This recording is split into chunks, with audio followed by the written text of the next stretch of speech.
The question says about locating the centroid for the trapezoidal plate or trapezoidal area from which a semicircle is being cut. So the number itself clearly indicates that we have three areas. Area number one is rectangle.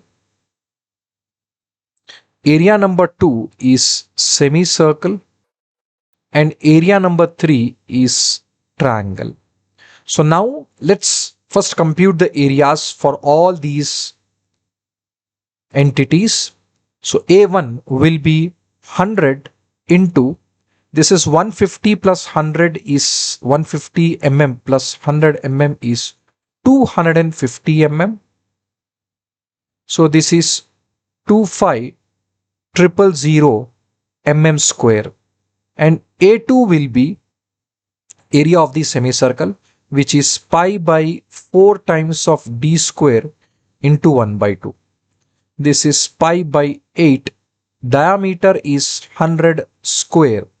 So that is 10,000 by 8, which is 1250 pi mm square it will be. And A3 will be half into base. Base is 250 into height is 50. So this is equal to 22 ones and 2 25s. So 25 is 625 and 0 will be there. So 6250 mm square it will be. So now areas have been calculated, and next is the centroidal coordinate. Centroidal coordinate for rectangle, it will be straight away the width is 250, so that is 250 divided by 2, which is 125 mm, and y bar will be, or y1 will be equal to 100 by 2, that is 50 mm, and x2 will be 150 plus the centroid here will be, the center of semicircle will be at a distance of 150 plus 100 by 2, that is 50. So this will be 150 plus 50, which is 200 mm, and y2 will be, if you are going from the x-axis, that is the diameter, where diameter of the semicircle.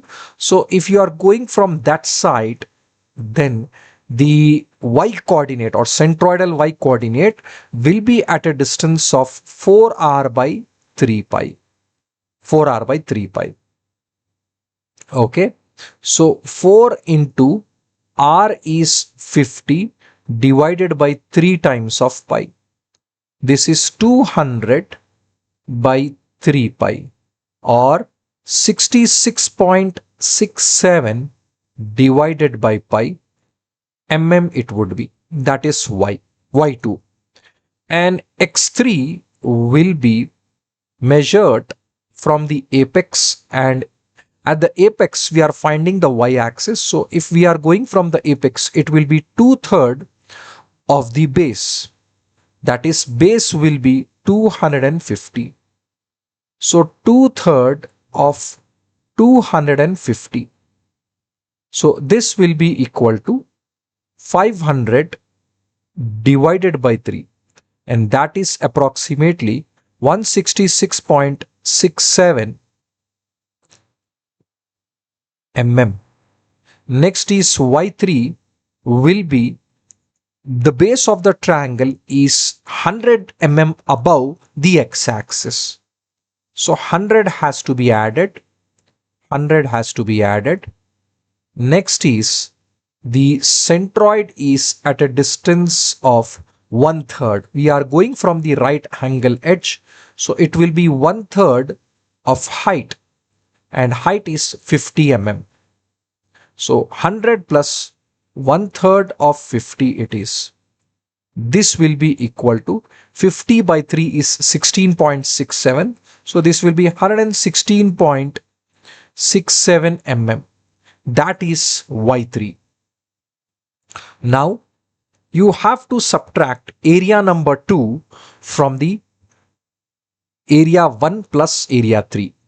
So x bar will be a1 x1 minus a2 x2 plus a3 x3 whole divided by a1 plus a2 plus a3. I need to correct myself. Here it has to be minus a2. So a1 we have got it as 25,000. x1 is 125 minus a2 is 1250 pi into 8x2 is 200 plus a3 is 6250 and x3 is 166.67. This is divided with 25,000 minus 1250 pi plus 6250. This upon calculation, we get x bar as 123.75 mm. Same way y bar also needs to be calculated, and that is a1 y1 minus a2 y2 plus a3 y3 divided by a1 minus a2 plus a3. So a1 is 25,000 and y1 is 50, a2 is 1250 pi and y2 is 66.67 divided by pi minus a3 is 6250 plus a3. I need to correct, and the x3 is y3 is 116.67 whole divided by, this is 25,000 minus 1250 pi plus 6250. So y bar here it comes out as 69.38 mm.